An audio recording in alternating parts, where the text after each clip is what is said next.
What I'm going to talk to you about today comes from my heart, from my experience in life, from playing this role as messenger, which I take very seriously, from my efforts to wake up the American people, from my family, from all the letters that I get, the people that I talk to, just like I've talked to many of you here today. I've learned some things, and I think these things need to be passed on to you. And I think you need to start examining yourself, your agenda, your mission. Who are you? What are you about? What do you believe about America? Is it true? Are you helping to divide us more? Or are you helping to bring us together? Do you really understand what this country is all about?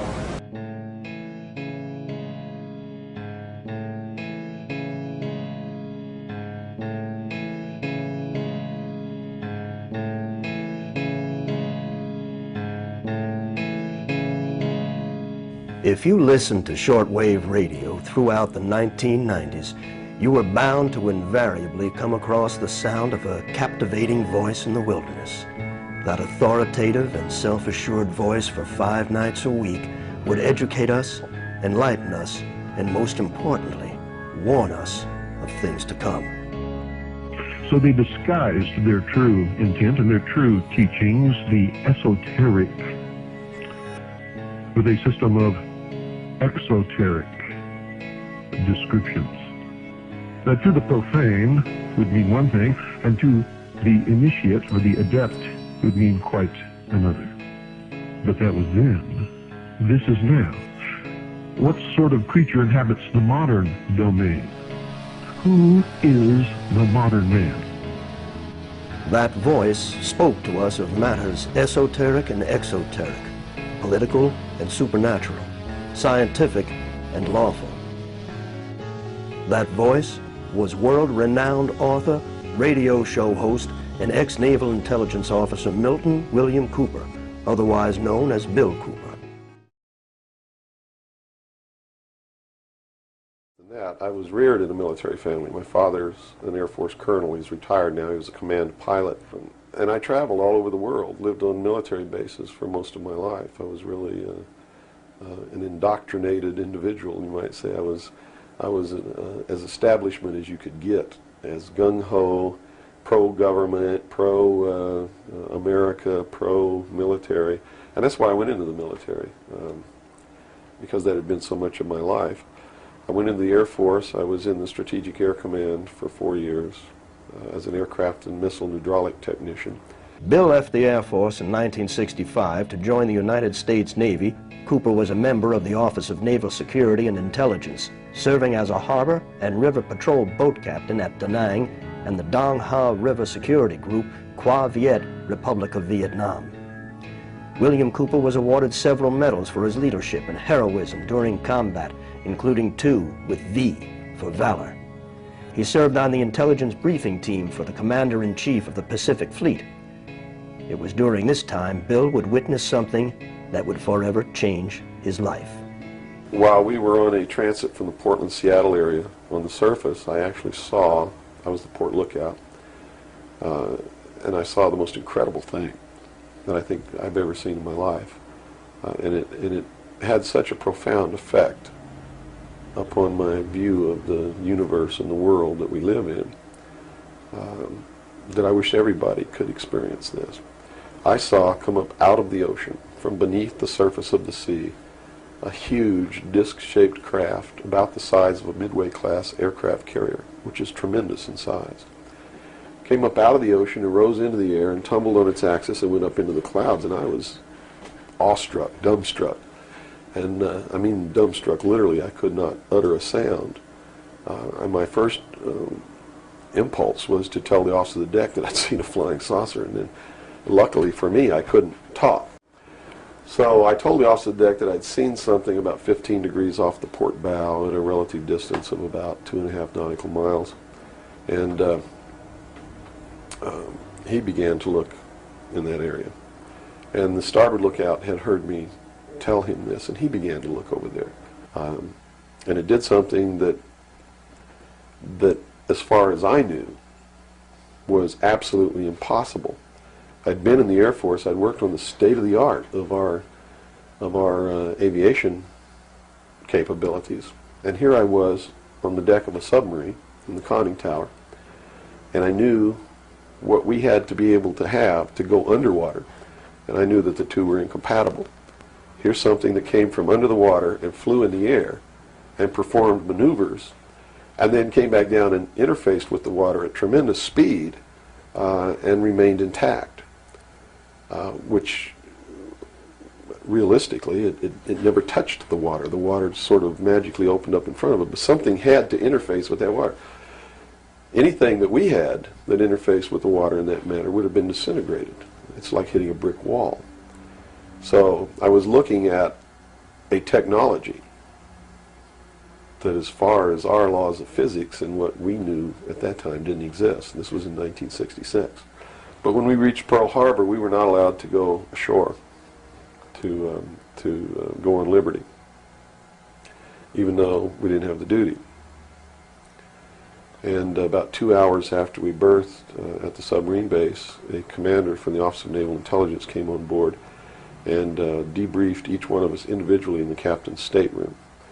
And the ultimate outcome of the debriefing was that we didn't see anything, we didn't hear anything, and we had to read rules and regulations that told us that if we ever talked about what it was that we didn't see, that we could be imprisoned, we could be fined $10,000, we could lose all pay and allowances due or ever to become due. And I learned at that moment that the United States Navy didn't want anybody to know about what we saw, and that severe consequences could come down around the neck of anybody who did. This one event had started Bill on what would become a lifelong quest that would lead him into investigative territories such as extraterrestrial life, high-level government cover-ups, and the role secret societies play in all these scenarios. Bill had begun to publicly discuss his findings only to lose his leg after being forced off the road by people who would later visit him in the hospital, telling him to keep quiet. Bill went public once again, but made sure this time he was protected. Originally back, I guess when Bill was first starting to release all of this material, he had released a document called The Secret Government, subtitled The Origin, Identity, and Purpose of MJ-12. And Bill had spent a considerable amount of his fortune at that time, well, there was any fortune, but a considerable amount of his money, into the tens of thousands of dollars, to get this document released and disseminated across North America and the world. So he had mailed it to all sorts of congressmen, key political figures, as well as some friends and family and things like that, just so people would have this document in their hands. And that's how I protected myself, or at least that's what I thought would protect me, and so far it's proven to be right, was that if I got literally in front of the public overnight, in front of a large public, that they wouldn't do anything to me because it would substantiate what it was that I'm saying. And they certainly don't want to do that. It would also create a martyr. And martyrs create tremendously dangerous political movements that they don't want that either. So literally within a 24-hour period, I spent $27,000 mailing a thick packet of information all over the world to people I'd never heard of, didn't know. We went down and got some mailing lists and just mailed this stuff all over the world. And I've been in front of the public ever since. So I think basically those are the reasons. They don't believe that the public's really going to listen to me, and so far that's been true. There is a small group of people all over the world who are awakening, who are beginning to understand that they've been living their life in fantasy land, and who are actively seeking the truth. But by and large, when the secret power structure says, as I've put in the first chapter of my book, right out of one of their own technical manuals, that a nation or world of people who do not use their intelligence are no better than animals who do not have intelligence, and thus are stakes on the table by choice and consent, they're absolutely right about the majority of people. Bill was frightened for his life back in those days, and he needed some way to get the information out to a large number of people. And keep in mind, this was in the days long before the internet, so there was no real practical, very easy way for people to do this kind of disseminating their information or documents that they had. It was very difficult back in those days, and the only way would have been through probably the printed word would have been the easiest way. So that's what Bill had done. He had made many copies of this secret government. The secret government was an amalgamation of Bill's continued research into UFO phenomena and was first introduced at the MUFON Symposium on July 2nd, 1989 in Las Vegas, Nevada. The document highlighted his research into the UFO crash in the late 40s in Roswell, New Mexico, and documents that alluded to President Truman's knowledge of extraterrestrial life and his administration's efforts to keep it quiet. Cooper had seen these documents while serving in naval intelligence. But eventually, when they began to have confidence in me, I began to see things coming across my desk that were just absolutely incredible.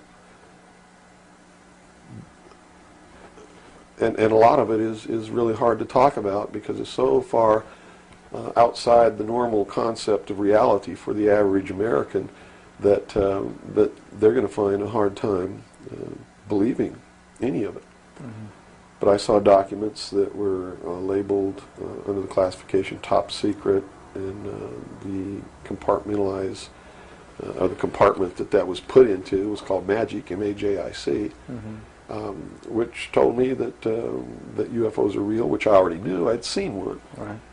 But this went farther than that. It told me that they were extraterrestrial in origin, that there were 4 different extraterrestrial species or races visiting this Earth, and that they had actually entered into an agreement with the United States government with one of these species of alien beings to exchange technology, and it told me all the projects that was underneath this. Project Red Light was actually the testing of extraterrestrial craft. Project Plato was a diplomatic project. Pounce was the recovery of technology. Pluto was the application of that technology to our own secret space program, not the public space program. There are 2 different space programs. One is what the public gets to see, which is overseen by NASA, and the other one is a secret space program that nobody gets to see, which is really overseen by the Navy Department under specialized, compartmentalized black projects. I also saw documents under an operation called Operation Majority, which outlined the plans to bring together a one-world government. It also included extraterrestrial information within that. Project Grudge, which was the second project. First was Sign, and then Project Grudge, which contained all of the extraterrestrial information up to a certain point. I forget the year cutoff. And then it was contained after that in another project called Project Aquarius, which was the accumulation of the whole history of alien interaction on planet Earth. But I have to say at this point that I don't know if those documents were really telling the truth or not. They could have been showing me these things so that eventually I would go out and talk about this. And maybe that'll become clear to you later why they may have done that. It could be real. So. Bill, at this time, was acquiring a reputation as a UFO specialist. Unlike others in the movement at that time, Bill's credibility was unique because of his experience in naval intelligence. In the late 1990s, however, Bill reconsidered much of what he was saying, as his research led him to believe the technology he and others were witnessing may have been the creation of our own government, created and tested in areas such as the infamous Groom Lake, Area 51 in Nevada, where Bill filmed his documentary, Project Red Light. Bill was actually the first one to go to Area 51 and start filming some of these UFOs or alien spacecraft, whatever they may have been. Bill always maintained that it was a military base, which it is. We all know that now.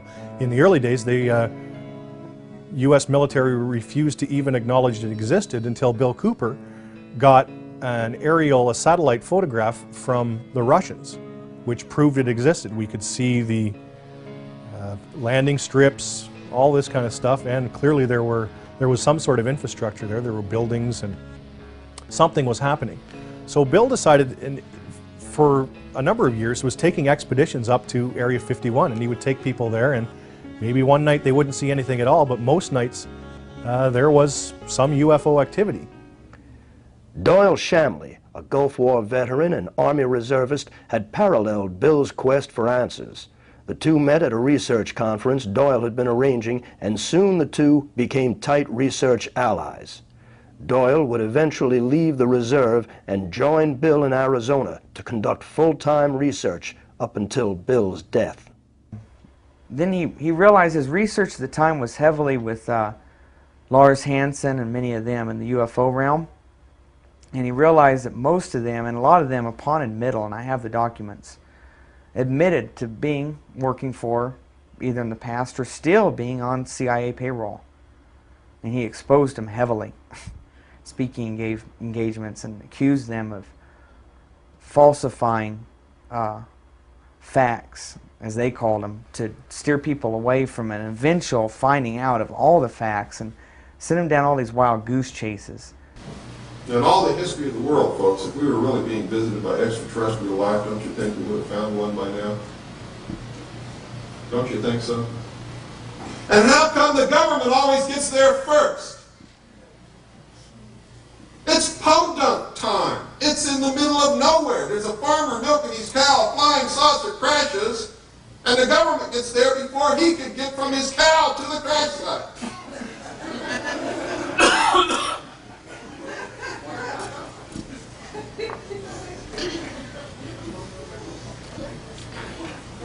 It's ridiculous, and I shudder to think that in the beginning, when I first came public, I may have been misleading somebody along those lines that this whole thing is being brought about by extraterrestrials.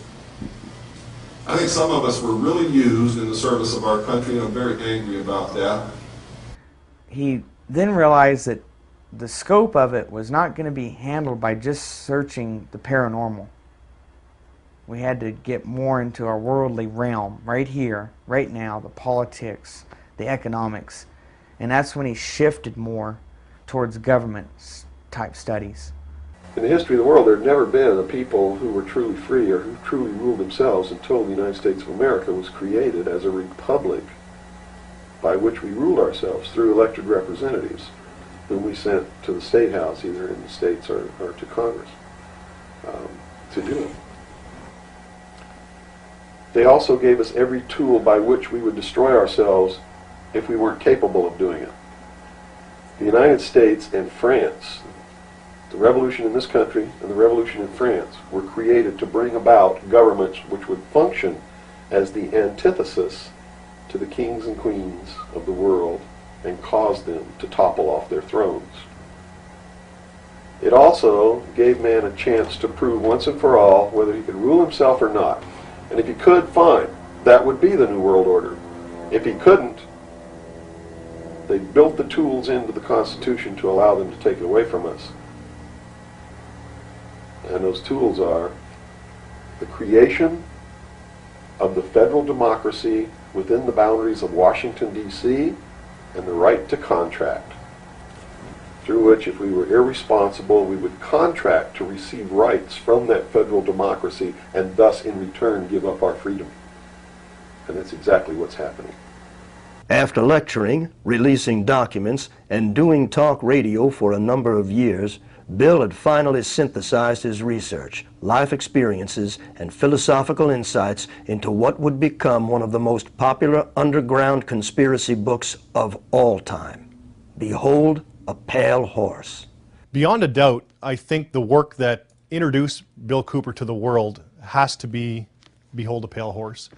Now, Bill had released a lot of other documents and things, but up until 1991, when the book was published, self-funded, by the way, the book starts out with Bill describing himself, who Bill Cooper is. He was reared in an Air Force family, goes through his early childhood years up to when he came back from Vietnam, and then where he got all of this information that he was putting into his book and why he felt compelled that he had to release this information.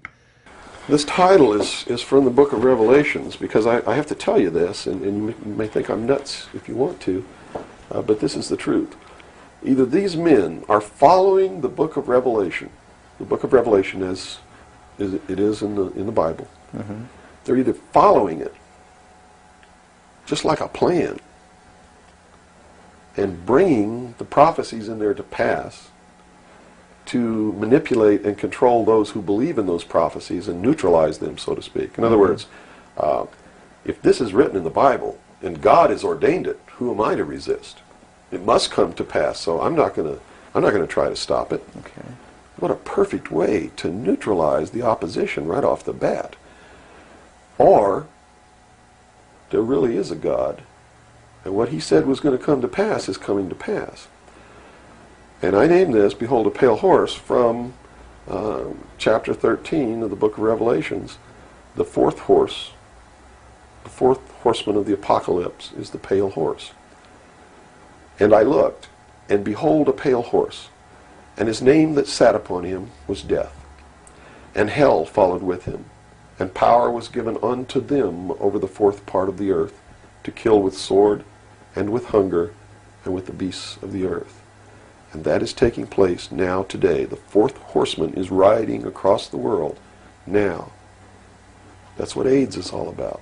That's what all these little brush fire wars all over the world are all about. That's what's happening. That's why cancer cures are suppressed. So it's not hidden at all. It's there for anybody who wants to look. And I get people who still come to me all the time and say, Bill, you're all wrong. It's the Jews. The Jews are subverting the world. Man, it's not the Jews, it's not the Catholics, it's not the blacks. It's these men who belong to the ancient mystery schools, who meet in secret and decide the fate of the world. And they belong to all different races and all different nationalities and all different religions to the public point of view. But in secret, it's a different story. Bill's second major contribution, and arguably his most compelling, was the 42 hours worth of dedicated broadcasts into the history, origins, and agendas of secret societies. The series was simply called Mystery Babylon, and began with an interpretation of the Stanley Kubrick classic 2001, A Space Odyssey. To simplify, I guess we could say that Bill took us on a journey through the language, religion, and symbology of the elite, the power structure. What do these people believe? He started out with something modern and then took us way back into the ancient texts of the mystery schools, ancient Egypt, some of the beliefs and mythology of ancient Egypt, tons and tons of Masonic works and other mystery texts.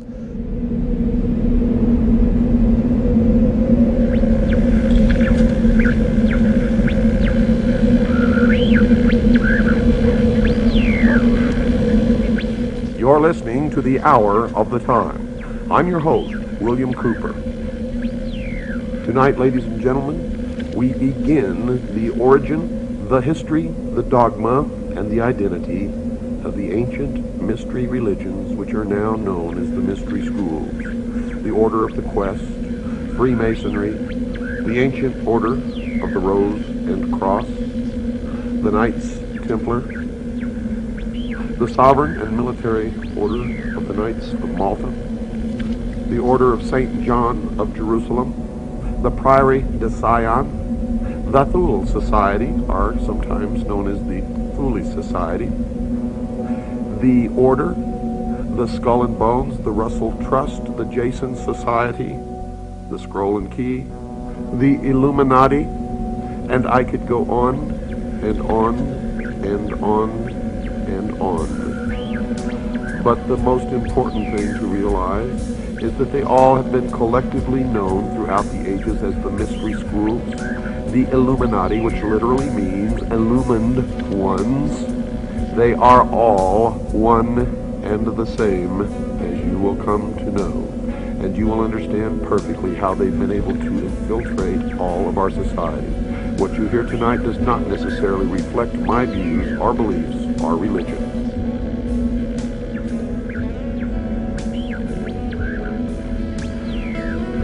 They have ruled from the shadows, you see. And they call themselves the guardians of the secrets of the ages. And their first religion was called astrotheology, or the worship of the heavens.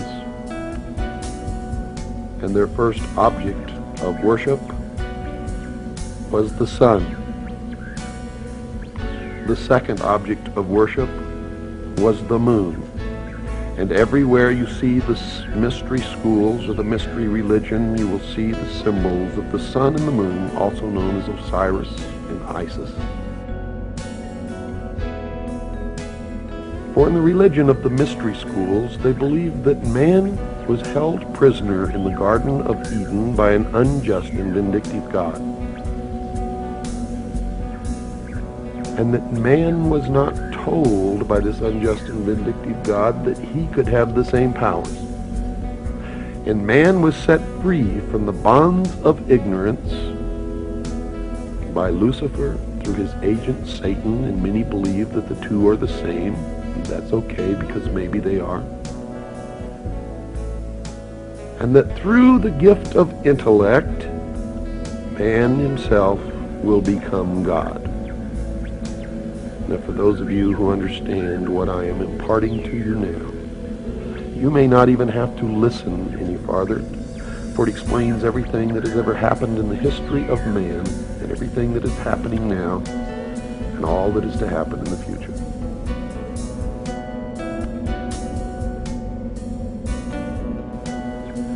They believe that the tree-dwelling ancestors of man were among the most intelligent beings of their distant age.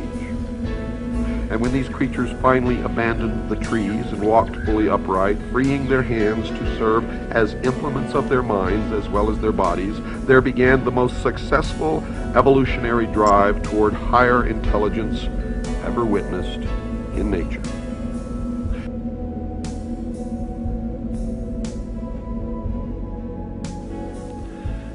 Now notice, Lucifer was called the son of the morning star. He was also called the morning star, and there is a great mystery here, because Christ also called himself the morning star. But I have been told by those who have been initiated in the mystery schools that Christ and Lucifer are one and the same being.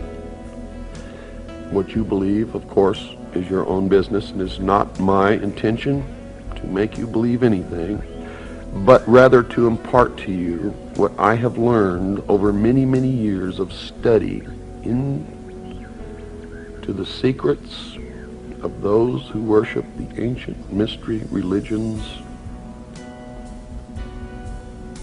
in secret for thousands of years.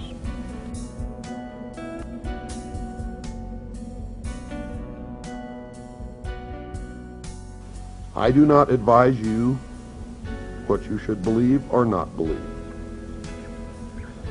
But I do advise you that we all need to learn as much as we can about everything that we can, because one thing I have learned in my life is that most of what we have ever been taught has been a lie. And that whoever these people are, who are the priests, the adepts, the initiates, the mystery schools, they are in control, and they are shaping the future, and that future will affect all of us, so we had better learn as much about them as we can. One of the brilliant things about Bill was that he was able to fluidly switch between when he was reading to when he was commenting, so that sometimes it was imperceivable. He had such a fantastic grasp of the English language that he could speak to you almost the same way that these ancient texts did. We have to be very careful about how we interpret what we read, especially the Bible. And I'll tell you why. When I research these secret societies, and I research the Bible, and by the way, I'm a Christian, so if you're a Christian, don't think I'm knocking your religion. I'm not. I'm just telling you what I found. I have found that at the very heart and core of all these secret societies lurks the Kabbalah. The Kabbalah is the ancient Jewish mysticism. It is a method of encoding information through a system of mathematics and numbers. It is some of the most ancient knowledge that man has ever possessed and has been kept secret and given only to those who have proven themselves worthy through the process of initiation. Nobody knows where it comes from. I can tell you this, it was there long before the Jews came along. The Jews just took it and preserved it, and they passed it down, and it's used by everybody, because it's at the heart and core of the secret knowledge, the metaphysics, the real science that none of us know anything about. These people that belong to the secret societies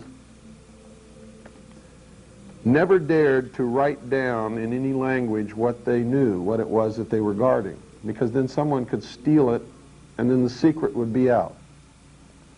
So they devised secret systems of encoding the secrets of the ages, the knowledge, the hidden knowledge, the occult. Now, occult doesn't mean evil. It doesn't mean the devil. It doesn't mean Satan. Occult means hidden. It means hidden. That's all it means. So they took this knowledge and they made it occult through a system of encoding, encryption, one of which is mathematics, numbers. Another is architecture. Everybody wonder, why do they have a fraternal organization called the Freemasons? Aren't those the guys that build walls? You bet they do. But every wall they build contains the secrets that have been kept and maintained throughout the ages, and it's encoded in the architecture and in the measurements of the buildings and in the mathematical formulas used to derive the geometry, the shape, the length and breadth and height of rooms. It's all encoded there. The very word secrecy is repugnant in a free and open society, and we are, as a people, inherently and historically opposed to secret societies, to secret oaths, and to secret proceedings. For we are opposed around the world by a monolithic and ruthless conspiracy that relies primarily on covert means for expanding its sphere of influence, on infiltration instead of invasion, on subversion instead of elections, on intimidation instead of free choice, on guerrillas by night instead of armies by day. It is a system which has conscripted vast human and material resources into the building of a tightly knit, highly efficient machine that combines military, diplomatic, intelligence, economic, scientific, and political operations. Its preparations are concealed, not published. Its mistakes are buried, not headlined. Its dissenters are silenced, not praised. No expenditure is questioned, no rumor is printed, no secret is revealed. So they ordered his execution. It was actually ordered by the policy committee of the Bilderberg Group in The Hague in Geneva, Switzerland, and was carried out by agents of the secret government in Dallas. The man who actually administered the coup de grace was the driver of the car, William Greer. We have a film in beautiful living color that you can actually see with your own eyes William Greer turn with an assassination pistol in his left hand and shoot the president point blank in the head over his right shoulder. It's incredible that this has been hidden from the public for all these years, but the same film has been shown on television for all these years, but they've always zoomed right in on Kennedy and cut the driver out, so you can never see it. It's the Zapruder film. It was never shown to the Warren Commission. They never saw it. Rights are non-existent.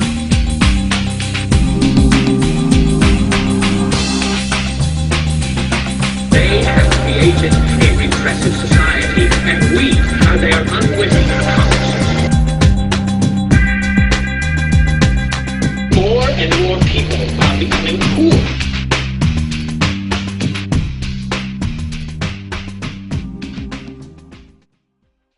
By this time, Bill had become a popular lecturer, author, and radio show host. His shortwave radio program, The Hour of the Time, could be heard 5 nights a week throughout the world. It was an event. It was always exciting, waiting for the hour of the time to come on, turning on your shortwave and hoping that that night that the propagation was good across the airwaves, because of course shortwave is extremely susceptible to weather conditions, and when weather conditions are favorable, you're heard around the world, but when they're not, you're not heard anywhere. So it was always, there was an anticipation for the hour of the time coming on. I love the intro music. I waited to hear that siren starting and the dogs begin to bark, because you knew that there was something exciting happening and Bill Cooper was on the air once again.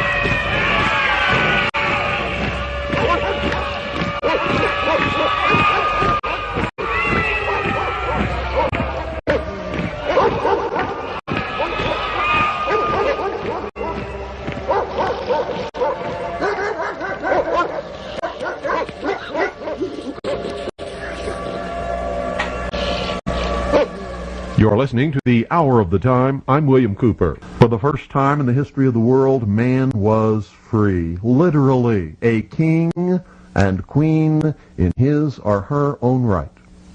Over the years, that promise has extended to many other peoples. That promise eliminated slavery. That promise has caused poor, unhappy people living under tyranny all over the world to set their eyes on the shores of this country, with only one thought in their mind: to get here however they had to get here, and even if they had to die in the process, in order that they could also be free. And so why, ladies and gentlemen, are we so eager to give it away? For some imaginary new world order under a United Nations charter that it will do away with war forever. If you believe that, if you really believe that and you fall for that deception, you'll be so sorry for the rest of your lives. He had such a way with radio, really took you back to, I think, the pre-TV days when people used to sit around the radio and listen to it. That's what would happen in my living room. Friends would come over and we'd listen to Bill Cooper, and there was a certain nostalgia to it, but the fact that he was dealing with all of these current events and things that were happening right before our eyes added more drama to the whole situation. And it was just a wonderful experience every night sitting down and listening to Bill. Every time any church gets control of government, the people suffer. It has always happened. That's why our founding fathers established a country where that was not supposed to happen, where everybody was free to worship at the altar of their choice. And if you think they were all of one mind, you better think again. How many religions of the Protestant group do you think existed in this country when our founding fathers put together the Constitution? Over 1,500 different groups, all claiming they were right, teaching a different dogma, quoting scripture to justify what they said, and everybody else was going to hell. So don't give me this Christian nation bullshit, because that's what it is. This nation reflected Christian values because the people who made up the government in the early days were Christian. But none of them agreed with each other, and they still don't today. Bill married, had children, and continued his life as a messenger by creating a large global civilian intelligence gathering organization called CAGI. Now, CAGI stands for the Citizens Agency for Joint Intelligence, and it was Bill's research gathering arm of his whole operation. His principal idea behind CAGI was to get a whole group of like-minded researchers and individuals, patriots in the U.S. and throughout the world, really. At one point, the Citizens Agency for Joint Intelligence was the largest civilian intelligence gathering organization in the world. And the one thing about CAGI was that it wasn't a secretive society like the FBI or CIA would be. It was an intelligence gathering organization with the idea of putting this gathered intelligence out to the rest of the world. During the late 90s, Bill's outspoken disposition would find him harassed by government agents who kept watch on him in Arizona and tried desperately to keep him quiet by accusing him of federal violations, including tax evasion and bank fraud, that to this day have yet to be validated. Essentially, by July 98, I was moved here with Bill to conduct full-time research into the mystery schools and secret societies and the government protocols in general. I was in the next town over running some business errands and came back, and he came rushing out to meet me, and he said the federal marshals were just here. I said, what? He said, yeah, they came up and they said they were going to serve me with charges. Well, he countered them with the jurisdictional issue, which he is probably the expert on, or was the expert on, and is on the website. Because then they, as in federal government, started pulling goofy stuff. Agent Fillerup was an FBI agent out of Pine Top Lakeside. Agent Fillerup showed up one day, this is just a couple weeks after the federal marshal initial visit.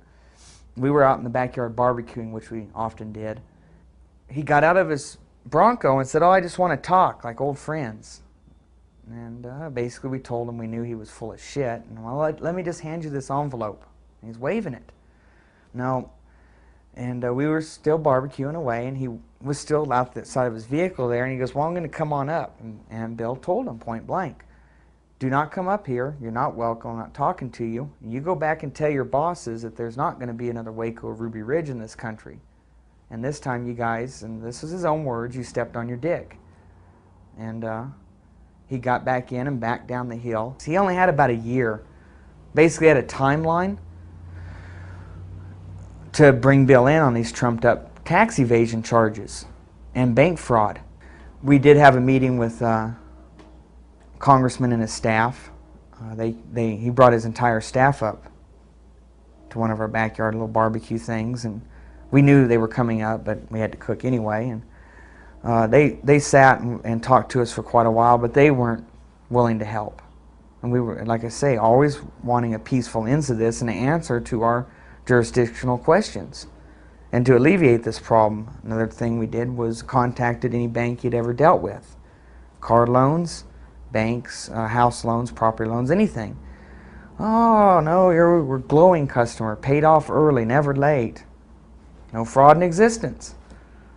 So essentially, when the year came up that Fillerup was quasi-given as a deadline and nothing had taken place, he was moved on, Agent Fillerup, to who knows where, maybe the real Siberia. And things seemed to calm down a little bit. And we were hoping that maybe it would just kind of go away. Unfortunately, things did not calm down. After Agent Fillerup's departure, more agents were assigned to watch Cooper, and Bill was eventually placed in what was known in the 90s as Filegate, where President Clinton ordered unconstitutional investigations into a number of individuals that were deemed a threat. The heat escalated to the point where Bill felt it was necessary to protect his wife and children by placing them in hiding for their own safety. It was now Bill and Doyle fighting the federal government on what seemed to be phantom charges. Towards maybe the last 8 months or so of his life, because of events happening around the world and then culminating in 9/11, as far as world-type events, Bill really turned the heat up on the people that would see this country's demise on his broadcast and on his website.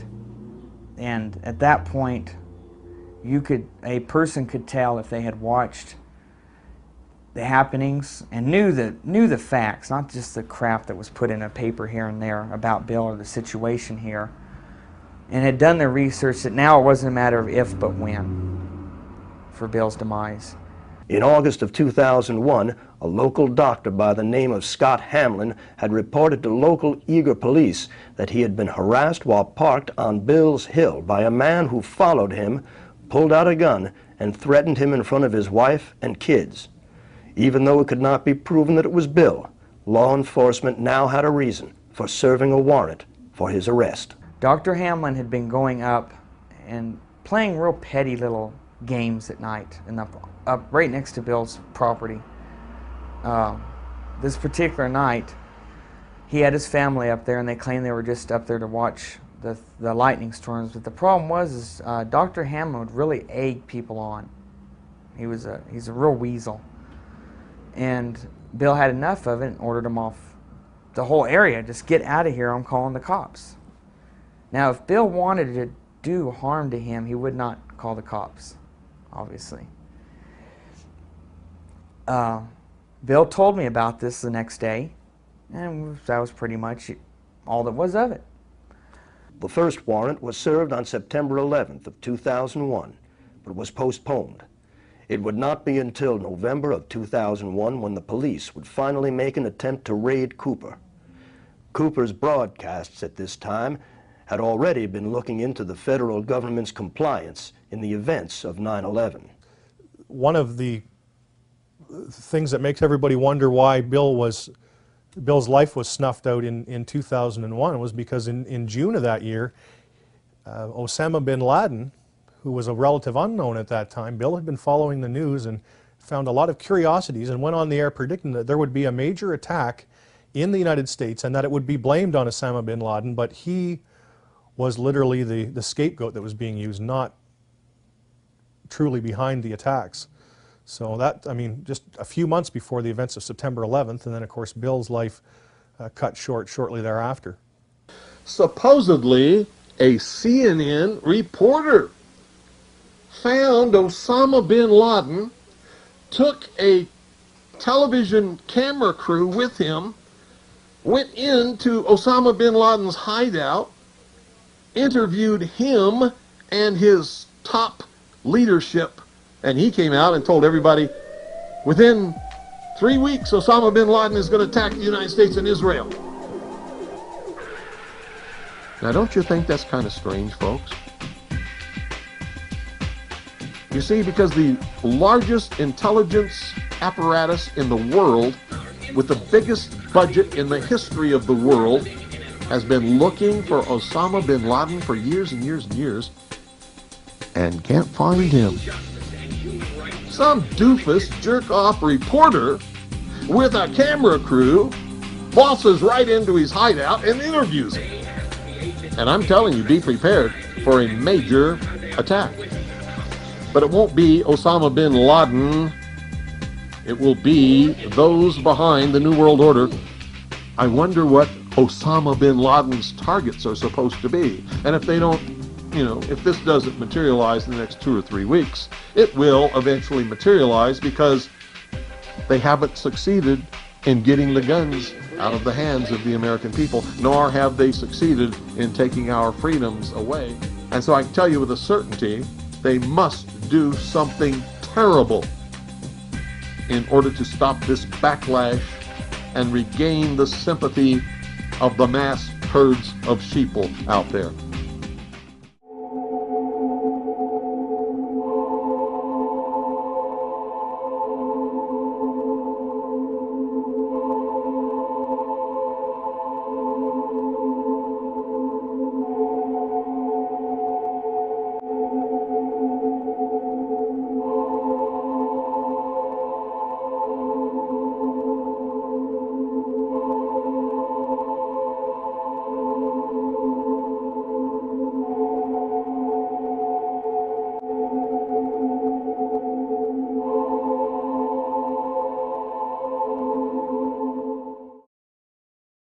Bill heard the commotion out here, just the ruckus, because the noise that comes up the road being so rough and stuff. He assumed, I guess, that it was typical high school partiers because they leave their trash and stuff out, and the local property owners all around us had come to us and asked us to run them off because they were destroying gates and fences. He came out, got in his truck. His truck was always parked right out in front of the house there, right past the driveway. He would park just in front of the lawn, always normally face that direction. And he whipped around the cul-de-sac, I would have to assume, because that's what always took place. And he then proceeded down this cul-de-sac here, which is Clearview Circle Drive. He's 96 Clearview Circle Drive. That's on the county register. He came down here, and then at that point, he came down to go to this other end of the street, which is right down there. You can see the sign and the gate. Okay, that's where they parked, and that was real common for the high school children and people making noise and throwing trash around and stuff to do. They would park down there. That particular owner owns the rest of the 40 acres down there, and he was particularly perturbed because they would vandalize his fences and cattle troughs.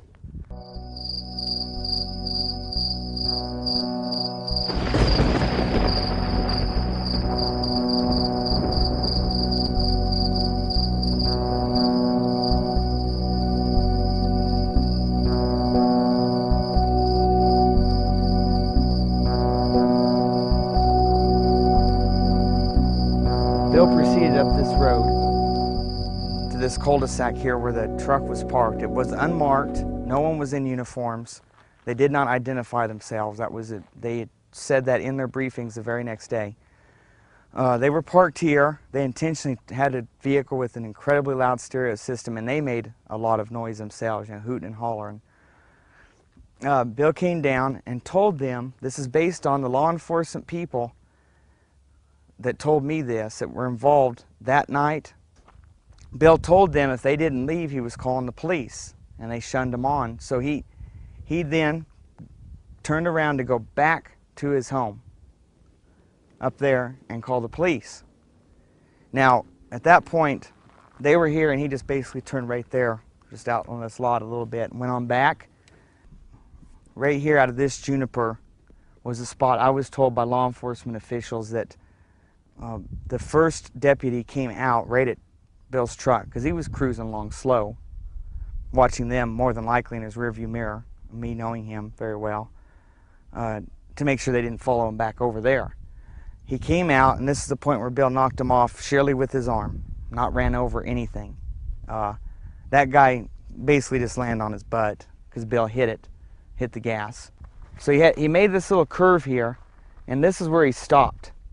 At this point, according to law enforcement officials, from their briefing and then plus people on site right then, when he stopped, one more person approached the vehicle, but not running. And that's when he did the open hands thing and a sign of, you know, like surrender or whatever.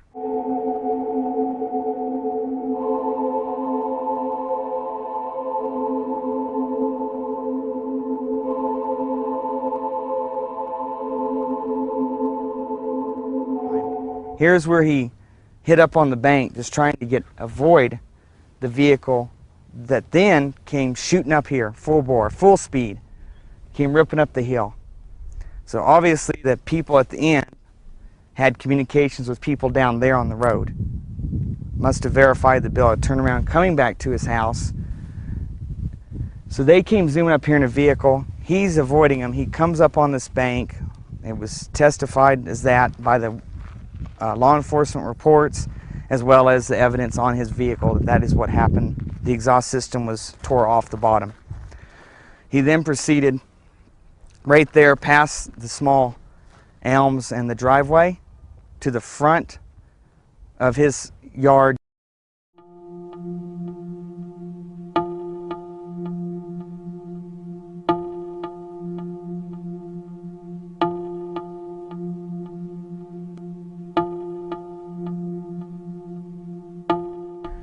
I was told by the law enforcement officials that were on site and ones that had to come up afterwards and get a briefing so they knew what went on roughly, because public was obviously going to be coming to try to come up here, and news crews and all whatnot.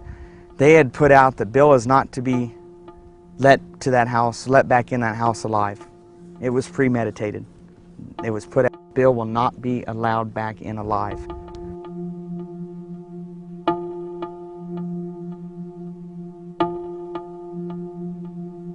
Right here at Bill's home is where he pulled up.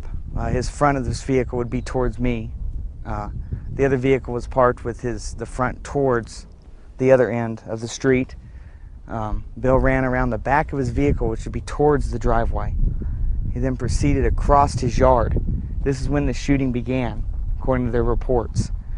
The vehicle that was parked here, besides his truck, which was pointed that way, he had bought for Jessica, his daughter, and then she didn't want it, so it was just sitting here.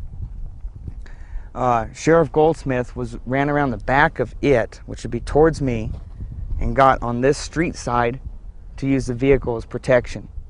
At that point, Bill is approximately halfway in the yard and still running with his back towards him. They claim at that point he began shooting, which was with his right arm just thrown backward, haphazardly pulling the trigger of a .38 snub-nose Smith & Wesson. From where we're standing would be essentially the angle that Goldsmith would have been standing, but closer. Marina's would have been by the 58 Chevy, which would be equivalent to that truck, but up all the way to the wall. Next to that end post of the front porch. Bill was supposedly shooting backwards like this, which would be back towards the street in reality, that direction. When he hit Marina's, that angle does not work at all. Plus, the bullet hole in the glass of the 58 Chevy indicates a bullet path of approximately this direction through the driver's roll-down window and out the passenger corner of the windshield, indicating clearly it went towards the dome in town, which is the high school field for playing during the winter. At that point, Goldsmith opened fire, hitting Bill several times. Bill fell down right where the porch would start, and the dirt would meet the concrete sidewalk. Next to the planter, you can just slightly see raised on this side favoring me from the front door. That's where he fell. And according to them, they quit shooting and he was dead.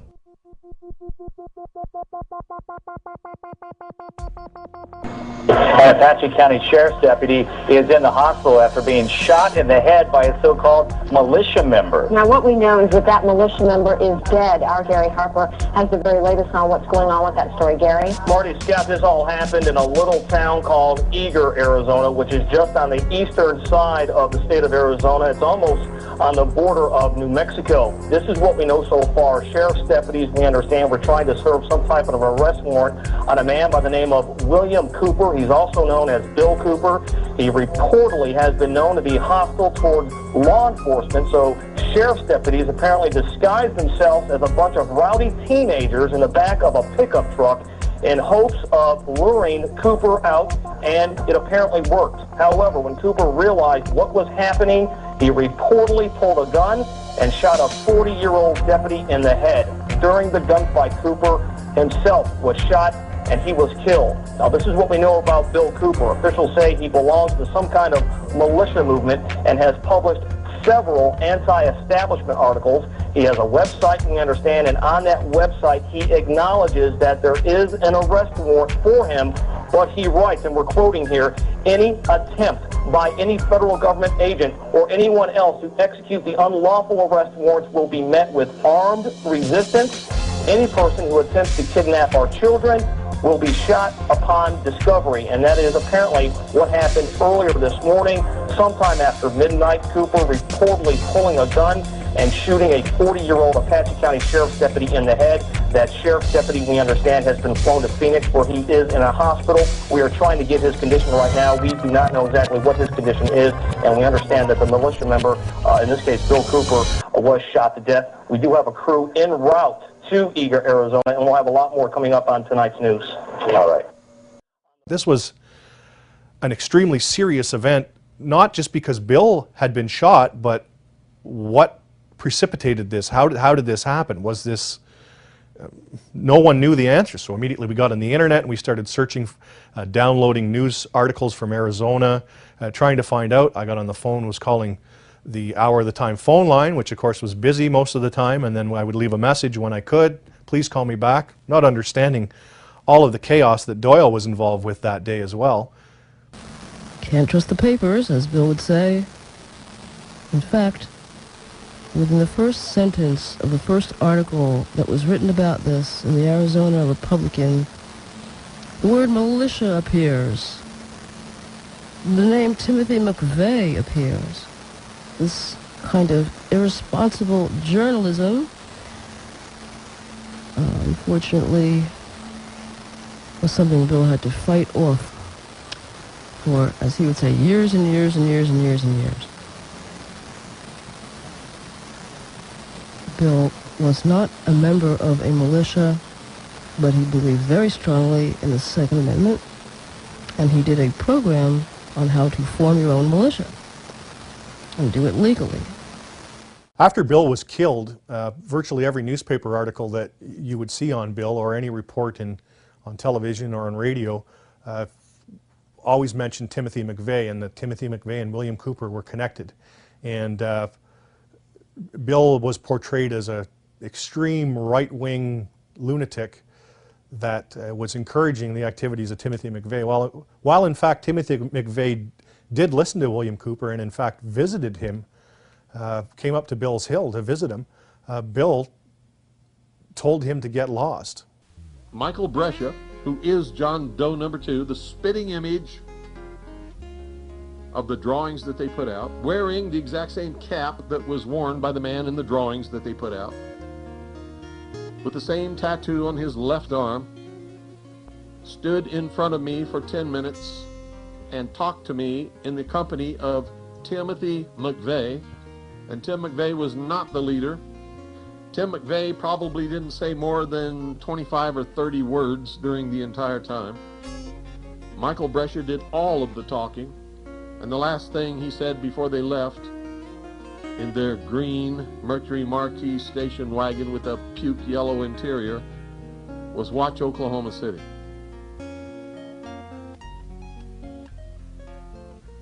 If anyone was in charge, at least on that day, it was Michael Brescia, John Doe number 2, not ever Timothy McVeigh. They told us during that conversation that they were setting out on a mission to make things better in this country, and that they had the approval of the United States Army, who had implanted them with computer chips, had given them their blessings, and knew exactly where they were and what they were doing all the time. Bill was left to lie there in the front yard. Non-lethal devices are the supposed norm in the country and this state. It's supposedly stressed and was verified in newspaper articles afterwards, not even pertaining to Bill's case, just informational articles out of the Arizona Republic. No such device was used, nets, stun guns, anything, all the fancy foams and rubber bullets, none of that. The Apache County coroner, to declare Bill dead and deny him, obviously, medical treatment if he's dead, happened to be Dr. Scott Hamlin. He was not called, theoretically, because he'd be a conflict of interest, which he would be, but I can't believe they used such wise judgment now all of a sudden. So Navajo County had to be called to clear the next county over. And obviously woken up, you know, all this stuff. So there's a huge time frame here. But Bill received no medical treatment. The sheriff's deputies took it in their own hands, and the paramedics, that he did not need to be treated. That he was just gone for good, and that's all there was to it. DPS is wrapping up their all-day-long site investigation. Bill's body has been out there all day, so who knows how it was tampered with. Cameras, nobody was allowed up there. You couldn't get within it to get camera views. Even the helicopters were shunned off, so they couldn't get views of the body. So there's no way to ever tell if it was moved 100 times maybe before the ambulance picked it up. It was then taken to Tucson Forensics Lab for an autopsy.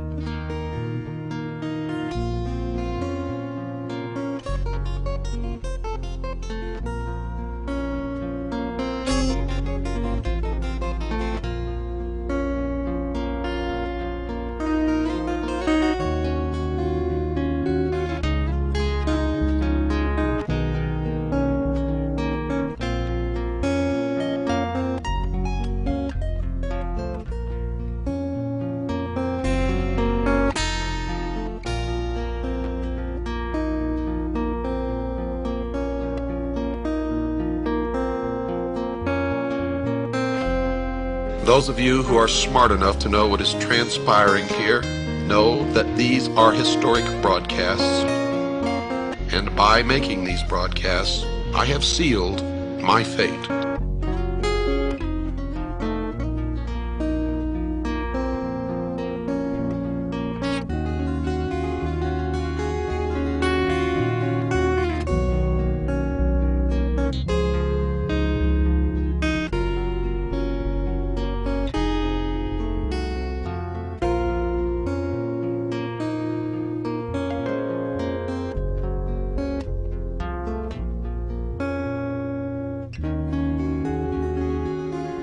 I believe this. I found this to be true. If you're not walking on the razor blade, you're really living in a kind of death existence. You have to have that danger facing you that if I slip, I'm dead. That's what makes you live. That's what gives you life. That's what gives you purpose. And I sincerely believe that any man or woman who does not have principles for which they're ready and willing to die for at any given moment that they're called upon to do that is already dead and are of no use or consequence to themselves or anyone else, and will be unhappy throughout their life for that very reason and that very reason alone.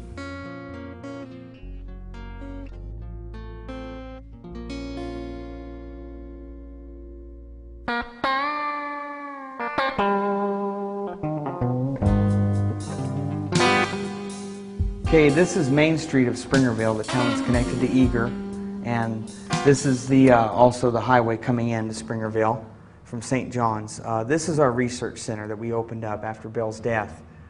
We had to close it due to financial constraints recently. You're seeing the last of it. What this room contained was the core research books and articles. Along every wall that you see, 7 shelves high, literally from the floor to up high, was solid books. We categorized them and alphabetized them by category, and then alphabetized them in each category, so it was easy to look up. Down the middle here were all desks, and with all the outlets, we had the ability that people could come in and use each format of of media, for instance, beta, VHS, high 8, whatever, with a monitor. And they could use books, and I made arrangements with the copy shop down the street, and they would make copies for us at a reduced rate. That way the books never left the building. This whole front portion from this here was solid file cabinets, completely packed full, every single drawer, the big file cabinets of individual pieces of research material. Rare transcripts, any of that stuff. All this we still possess. I just have it in safe storage now. This was the studio, the audio and video portions. Watch your step. Back here, just the remnants of cable. All my masters are just down here on the floor.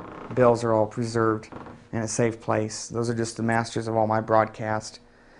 And in here was audio and video setup and all our duplication, order fulfillment. And here is the famous microphone that Bill loved so much and talked about on the air, the RCA tube mic right here. He really liked this microphone a lot. From when he got it, that's all he used on the broadcast. How old is it? Oh, 40s. This is one of his Vietnam service medals. Now, some of his were just destroyed over the years moving. So he had put together this batch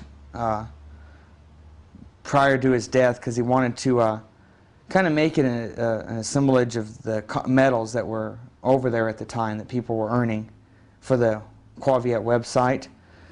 And this one's the Republic of Vietnam's service medal. Here's the Commendation Medal. And above them you see the ribbon that you wear. This is really for decorative purposes only. And historical, really, you don't ever wear these except for when they're pinned on you and you take them off. This one right here is Naval Service. And here is National Defense Service Medal. These, some of these pieces down, well, all these pieces down here were some of Bill's favorites that he had in his work area on display. That was his Say No to the UN plaque he got from the Lansing, Michigan speech. That tape will be familiar to many in the audience. Because when I'm here, I'm just Bill Cooper. I'm talking to you from my heart. When I'm on the radio, I am on a mission. And that mission is to slap people upside the head and wake them up and even make them hate me, if that's what it takes to get them to go examine what I'm telling them to find out that it's right. You see, I don't care how it's done as long as they wake up. And if I have to be the bad guy that they're going to hate for the rest of their life, that's okay with me if I wake them up. A Bill of Rights from a very old print, and they fixed it to that wood placard and gave that to him, some of his friends. The saint casting out Lucifer. That was by the kitchen. This is one of his all-time favorite records ever. Love is a Gentle Thing. Here's a nice reproduction of the Declaration of Independence for the States of America. And here's a leather embossed plaque that Eva and I had gotten Bill for his birthday back in 1999, 2000, one or the other. It's the prayer at Valley Forge from the famous painting of George Washington praying, asking for guidance. Is this copper engraved plate and raised of JFK, John Fitzgerald Kennedy, the 35th president. This is one of Bill's favorite pieces, hung in the hall entryway of the house. I don't know where he even got this, but he really liked it and made sure it was always up wherever he moved.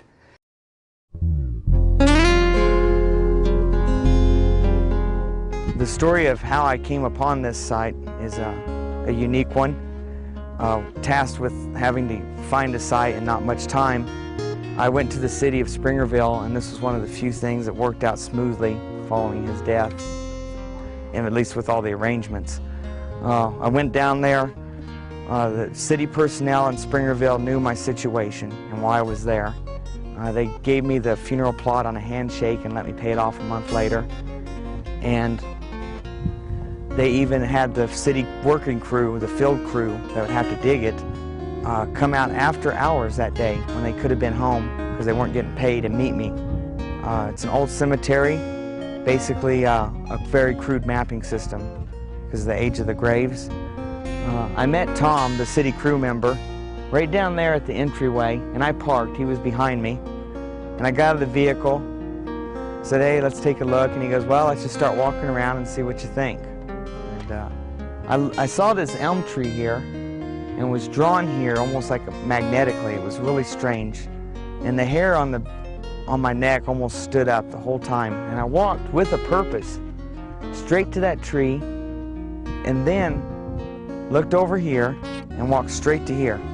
No hem-haw, skipped a lot of space. And I look out here and it's the exact view that Bill loved. In the mornings, afternoons, whenever, but afternoons is favorite. It's the same view we had from his back porch where we would barbecue and sit and listen to shortwave radio at night and watch the sunset and the snow, and just beautiful. He loved it. He talked about it on the radio often. So I'm standing here, I'm looking at this, and it's amazing. I'm still getting this chill feeling. And I look over like this, and there's Bill's house, perfectly in line. And this is essentially the exact same elevation and line of his back porch where he always sat and enjoyed the view of this valley, the round valley here. And I said, "Well, what about this spot here?" And he says, "Oh, I think that's taken." So he pulls out this map, a lot of it hand-drawn and added to. And lo and behold, he goes, "Well, I'll be dang, there's 2 spots open here. I thought they were full." And I said, "I want this one no matter what."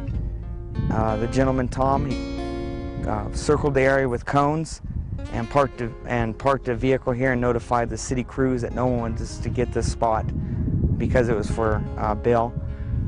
And that's pretty much how it happened.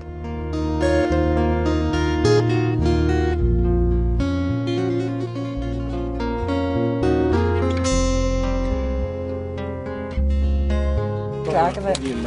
It's North Carolina. Okay, so there's at least Okay, a description of North what's Carolina being put down now. writing down what's the These are from Michigan. Okay, now we're getting These ones. are Petoskey stones. Petoskey stones from Michigan. Yeah, they're from This also came from Lisa. It's from a rock from Washington State. Where's that one from? Vermont. Both? Yes. Tumbled flint from Ohio. Flint Ridge, actually, no less. So. This is from Chicago, Illinois. Crack around already. It is a geo. Oh, Look at that. wow. Probably due to the light and circumstances, the research he was involved in and what he was exposing, I have no doubt he is in a much better place not having to mess with this anymore. And but he left behind a huge hole in society and this whole genre of research that cannot be filled by anyone else, at least that I've ever ran into in this field or expect to run into. He's missed by many. And he made his fair share of enemies. What sometimes that happens if you're going to call their bluff, especially in front of 5,000 or 10,000 guests at a speaking engagement. Ideally, we hope the Hour of the Time will continue forever, or at least as long as Doyle and I are around, which is going to be a good long time. We'd like to take the Hour of the Time in the same direction Bill was always pointing it. We don't want to deviate too far from that. Granted, we have to make the Hour of the Time a bit more our own. Bill Cooper's not around anymore, and we are constantly receiving emails, both good and bad, some saying, excellent job guys, really appreciate what you're doing, and some of them saying, you know, Bill wouldn't have done it this way. Well, unfortunately Bill's not around anymore, and he's not here to tell us how he might have done things. I think between Doyle and myself, we have a good understanding of what Bill would have wanted us to do. Some of it's in writing, and those things we were following to the T. And definitely the pursuit of truth is key, and the more knowledge you get, the closer you get to that goal. I've seen too much through my life happenings to verify the problems and this whole one world government scheme. They're definitely not backing off. I've been privy to too much knowledge and research materials to give it up now. The naysayers out there that say it can't be reverted back, or our only choice is to sit here and wait for Christ to come because we're doomed or whatever, I don't agree with, because the same thing was told to the founding fathers and framers. And look what that small handful of men in colonies did and the ripples it caused around the world, and forever in world history what it's going to have caused. You know, they took on the British Empire. The sun never sets on the British Empire was the logo at the time, and the most powerful government in pretty much world history to that point. And they took it on, a bunch of people that knew that what was going on was wrong, and defeated it. And because of that, the Revolution, the Declaration of Independence, and the Constitution and Bill of Rights, we completely rewrote the history of mankind, this country did. And to see it squandered because of a few families and secret societies behind the scenes, pulling the strings of our fiat, essentially fiat government, would be to look back at all those men and women and children included, everything that have died preserving that heritage in this country, and just calling it all a waste of time. Everybody who's fought for it and died for it, or been hurt one way or the other, that would be a complete waste of their lives. And to throw it away directly myself with possession of Bill's archives and stuff would just be saying that Bill's life was meaningless, to just box it up or just to turn it off and say later.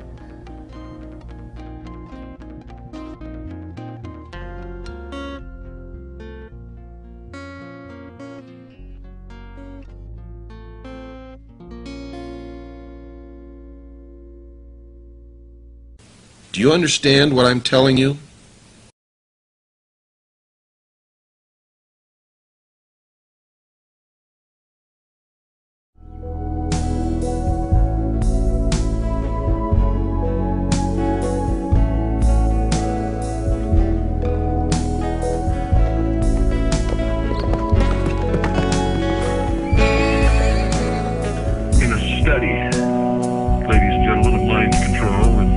psychological warfare.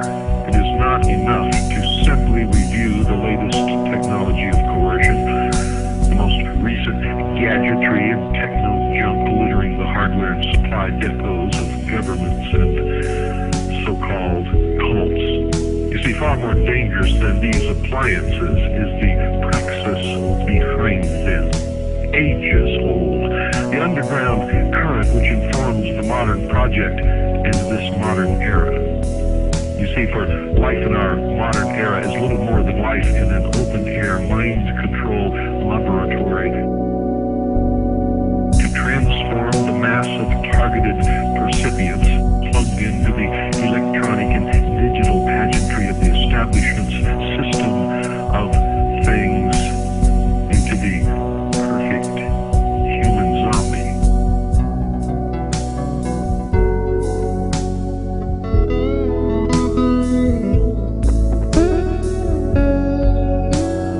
They disguised their true intent and their true teachings, the esoteric, with a system of exoteric descriptions. Now, to the profane would mean one thing, and to the initiate or the adept would mean quite another. But that was then. This is now. You're already in the New World Order. You're already in the New World Order. World Order. What sort of creature inhabits the modern domain? Who is the modern man? He is the smartest, most advanced individual to ever strut the planet, the most relatively liberated being in history. He scoffs with great derision at the idea of the existence and operation of a technology of mass mind control emanating from the media and government. Modern man believes that he is much too smart to believe anything as superstitious as that. But the truth is, modern man, ladies and gentlemen, is the ideal hypnotic subject.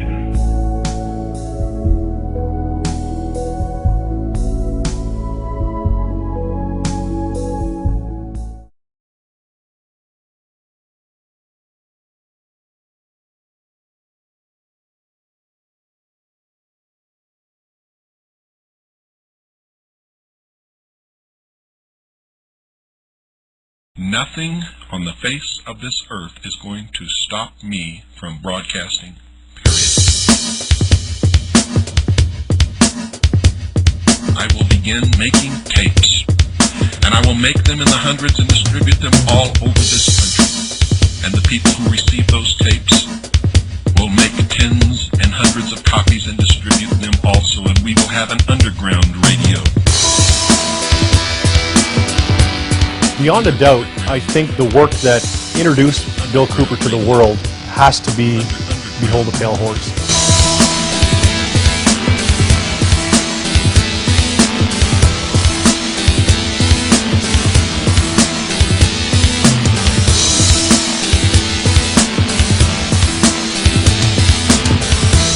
And Bill told him point blank, do not come up here, you're not welcome, I'm not talking to you. And you go back and tell your bosses that there's not going to be another Waco or Ruby Ridge in this country. Marty Scott, this all happened in a little town called Eager, Arizona, which is just on the eastern side of the state of Arizona. It's almost on the border of New Mexico. This is what we know so far. Sheriff's deputies, we understand, were trying to serve some type of arrest warrant on a man by the name of William Cooper. He's also known as Bill Cooper.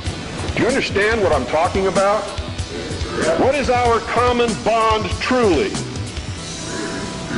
Freedom. In this case, Bill Cooper was shot to death. We do have a crew en route to Eager, Arizona, and we'll have a lot more coming up on tonight's news. Most people are no better than animals who do not have intelligence because they don't use their intelligence. And to these men who control things behind the scenes, you are stakes on the table by choice and consent, and will always be ruled and manipulated and enslaved by people who do use their brains. Bill hated right-wing, hated left-wing. He hated these labels. He was an American. He believed in the U.S. Constitution. And if you were right-wing, you had an agenda. If you're left-wing, you had an agenda. Bill had no agenda. Bill believed in the Constitution.